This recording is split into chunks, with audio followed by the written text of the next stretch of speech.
बिस्मिल्लाहिर्रहमानिर्रहीम। अस्सलाम वालेकुम नाज़रीन, आज 7 अगस्त और बुध की शाम है। दो बड़ी अहम डेवलपमेंट हैं और ख़बरें हैं अडयाला जेल के मुतल्लिक हैं। दोनों की दोनों एक बड़ी बारीक वारदात आज फिर अडयाला जेल में डाली गई है और इमरान खान के एक बयान को उसमें सिर्फ चंद लफ्ज़ों का हेर फेर करके एक पूरा का पूरा नैरेटिव बनाने की कोशिश की गई है कि इमरान खान ने 9 मई के वाक़यात के ऊपर मशरूत माफ़ी मांगने का ऐलान कर दिया है, जबकि उसका जो बैकग्राउंड पस मंज़र था उस गुफ्तगू का और उस गुफ्तगू का पूरा मतन जो है वो बयान नहीं किया जा रहा। और इसका मकसद क्या है कि आने वाले दिनों के अंदर जो इमरान खान या बुश बीवी के ख़िलाफ़ मुकदमात हैं, खा वो 9 मई से मुतल्लिक हैं, खा वो एहतसाब अदालतों से मुतल्लिक हैं, खा वो दीगर मुकदमात हैं, उनके अंदर इमरान खान के ख़िलाफ़ इतने ठोस शवाहिद नहीं हैं, बुशरा बीबी के ख़िलाफ़ भी कोई ऐसे ठोस शवाहिद नहीं है जिनको लेकर हुकूमत इमरान खान को मज़ीद जेल के अंदर ज़्यादा वक्त के लिए रख सके। तो इसलिए अब इस किस्म के नैरेटिव बनाने की कोशिश की जा रही है, या इस तरह से जुमलों को या अल्फाज की हैयत को, तरतीब को बदल कर जो है वो मफहूम बनाने की कोशिश की जा रही है कि ताकि एक नैरेटिव बनाया जा सके कि इमरान खान कोई डील करके या माफ़ी मांग के जो है कि वो जेल से बाहर आ रहे हैं। जो असल सूरत हाल है वो क्या है, जो एग्जैक्ट गुफ्तगू हुई थी वो आपसे हम शेयर करेंगे। और दूसरा बड़ा अहम मामला जो है कि वो अलकादर ट्रस्ट केस का है, जो अपने हतमी मरहले में दाखिल हो चुका है। और ये केस जो है कि इसमें नैब के पास कोई ठोस दलाइल, शवाहिद, सबूत जो है नहीं है। 3 प्राइम विटनेसेस थे, गवाह थे, जिसमें परवेज़ खटक, ज़ुबैदा जलाल और आज़म खान जो वज़ीर आज़म के प्रिंसिपल सेक्रेटरी थे उस वक़्त। तीनों के बयानात जो पहले तहरीरी थे और जो अदालत के अंदर जो अदालत में जज साहब के सामने जो बयानात थे उनमें फ़र्क था, और उसका नोटिस लिया गया अदालत की जानिब से भी। और वहाँ पर भी परवेज़ खटक ने कहा कि और आज़म खान ने यह कहा कि उनका जो बयान नैब की कस्टडी में दिया गया था या जिस तहरीरी बयान के ऊपर उनके दस्तखत हैं वो नहीं, बल्कि जो वो अदालत के अंदर खड़े होकर गुफ्तगू कर रहे हैं वही उनका बयान है। इसी तरह से परवेज़ खटक और ज़ुबैदा जलाल ने भी जो कैबिनेट मीटिंग और उसके अंदर जो बंद सील इन्वेलप पेश किया गया था उससे मुतल्लिक जो स्टेटमेंट दिया, और यही कहा कि जो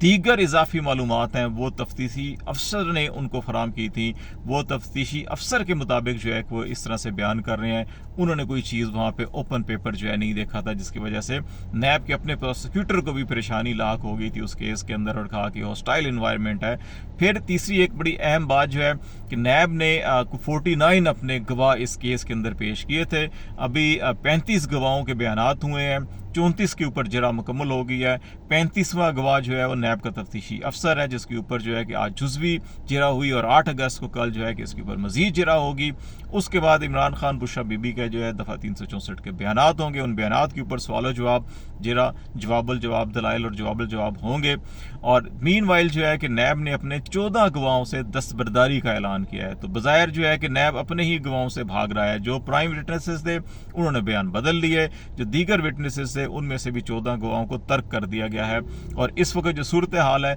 2 चीज़ों के ऊपर नैब रिलाई कर रहा है। एक ये कि इमरान खान और बुशरा बीबी अलकादर ट्रस्ट के ट्रस्टीज़ में से हैं और ये बेनिफिशरी हैं उसके। उसमें अगर आप झेलम के और मुतलका जो तहसील है वहाँ का पटवार खाना या माल खाने के कागजात देखें तो उसमें ये नज़र आता है कि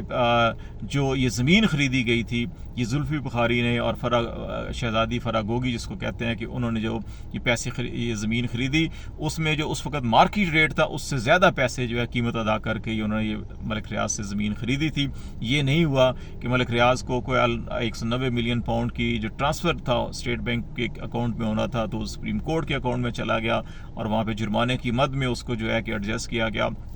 उसकी बदले में ज़मीन फेवर के तौर के ऊपर नहीं ली गई, बल्कि ज़मीन जो है वो ख़रीदी गई और उसकी कीमत मार्केट वैल्यू के मुताबिक जो थी उससे कुछ थोड़ी ज़्यादा ही अदा की गई थी। तो एक तो ये इल्ज़ाम वो भी गलत साबित हुआ। दूसरा इल्ज़ाम ये था कि इमरान खान और बुशरा बीबी अलकादर ट्रस्ट के जो है ट्रस्टीज़ के तौर के ऊपर फाइनेंशियल बेनिफिशरी हैं इसके अंदर। तो वो भी जो तमाम डॉक्यूमेंट्स आए अलकादर ट्रस्ट के, उसके मुताबिक जो है कि इमरान खान और बुशरा बीबी 1 रुपया भी वहाँ से वसूल नहीं करते। तो वो जो ये इल्ज़ाम था वो भी गलत साबित हो गया। तो इस तनाजुर के अंदर देखा जाए तो फिर तो इमरान खान की इसके अंदर बुशरा बीबी की बरियत बनती है, और जिसकी वजह से अभी जो है कि इमरान खान बुशरा बीबी के वकला ने जो है कि वो बरियत की दरख्वास्त भी जो है वो दायर कर दी है अदालत के अंदर। और दूसरा मामला जो है कि अब ये देखना होगा कि आने वाले दिनों के अंदर, अभी जब कंप्लीट होगा तो दिसंबर के अंदर ही केस, मिड दिसंबर के अंदर लग रहा है कि ये कंप्लीट हो जाएगा, तो अदालत जो है कि क्या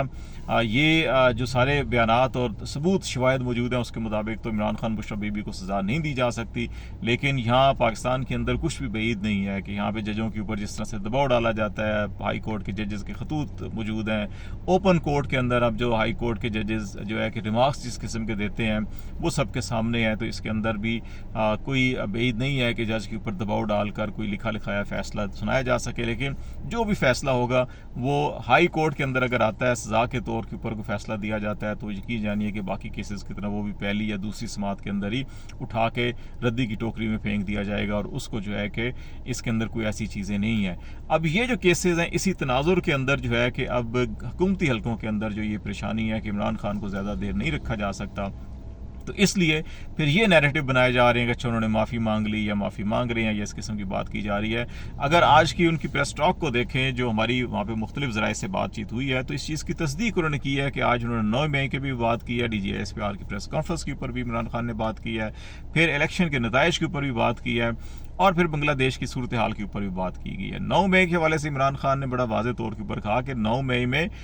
DGISPR साहब कहते हैं जी कि माफ़ी नहीं दी जाएगी, तो उन्होंने कहा हम भी किसी को माफ़ नहीं करेंगे 9 मई के हवाले से। हम मुतासरा फरीक हैं, हमारे 10,000 से ज़्यादा कारकुनों को गिरफ्तार किया गया, हमारे खिलाफ मुकदमात किए गए, हमारी पार्टी को ख़त्म किया गया, पार्टी पर पाबंदी लगाई गई, इलेक्शन नहीं लड़ने दिया गया, फिर इलेक्शन के नताइज को जो है कि इलेक्शन धांधली ज़्यादा नताइज के नतीजे में एक करप्ट जमातों पर मुश्तमिल जो है कि वह हुकूमत कायम की गई। तो उन्होंने कहा कि हम तो खुद मुतासरा लोग हैं। और फिर उन्होंने ये भी कहा कि उन्हें तो 9 मई की सुबह को इस्लामाबाद हाई कोर्ट में तशद्दुद करके उनको, उनके वकील को मारा गया, घसीटा गया, तोड़ फोड़ हुई और उसकी अगवा किया गया उन्हें, और सुप्रीम कोर्ट ने उसको गैर कानूनी कार्रवाई करार दिया, और बाद में इस्लामाबाद हाई कोर्ट ने भी उसको गैर कानूनी कार्रवाई करार दिया गया था। तो उन्होंने कहा कि क्या DGISPR साहब सिर्फ आपकी इज्जत है, हमारी इज्जत नहीं है क्या? जो ऐसा शख्स जो है कि जो मकबूल तरीन सियासी जमात का लीडर हो, जो पाकिस्तान के अंदर भी और पाकिस्तान के बाहर भी जिसकी जो है कि मकबूलियत के तमाम जो है कि लोग गवाह हों, तो क्या उसकी इज्जत नहीं है? तो इसलिए उन्होंने कहा कि माफ़ी उनको मांगनी है जिन्होंने 9 मई के वाक़यात के अंदर मुलव्वस थे।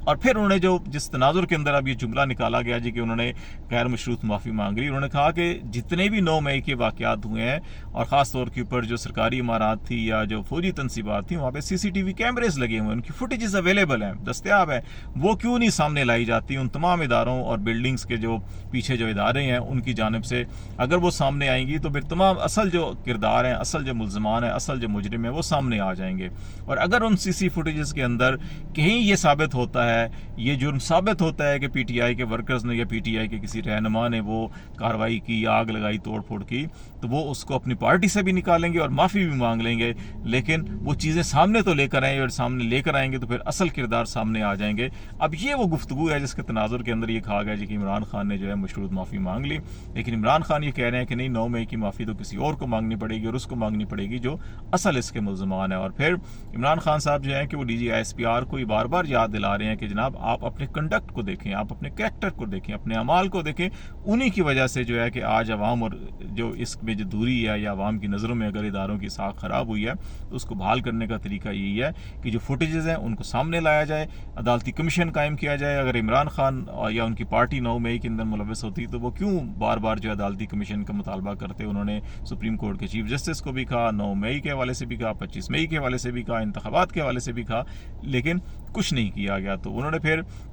ये कहा कि जनरल परवेज़ मुशर्रफ जो है कि वो हमें तमाम सबूत देते थे करप्शन के कि सियासतदानों के खिलाफ नवाज शरीफ हों या आसिफ जरदारी हों, लेकिन फिर खुद ही उन्होंने NRO दे दिया, और अभी फिर 1100 अरब रुपए की करप्शन की जो है उसके NRO दे दिए गए हैं, केसेस ख़त्म कर दिए गए हैं। तो ये हालात जो हैं कि वो बांग्लादेश की तरफ जा रहे हैं, और उन्होंने कहा कि उनको ख़तरा है कि हालात जो है कि बांग्लादेश जैसे हो जाएंगे। तो इसलिए जो है कि उन्होंने कहा कि मेरा नाम ECL में डालें, नवाज शरीफ का डालें, आसिफ जरदारी का डालें, शहबाज शरीफ का नाम डालें, और मोहसिन नकवी की अहलिया को जो है कि उसको भी बाहर ना जाने दें, क्योंकि उसने भी अभी को